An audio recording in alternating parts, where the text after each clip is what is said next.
Rukometni reprezentativac Goran Čengić sredinom 1992. stradao je u Sarajevu kada je pokušao da spase komšiju Husniju Čerimageća.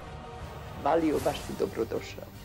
Odveo je u dvojicu, ubio.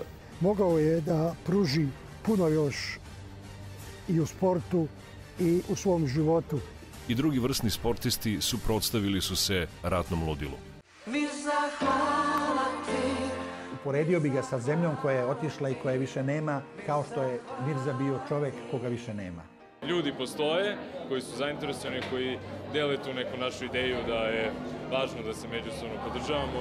O herojstvu Mirze Delibašića, Krešimira Ćosića i Dejana Bodiroge u prvoj epizodi serijala Živeti zajedno. Znam šta je ofsajd. U ponedeljak u 11 uveče na RTV-u 1.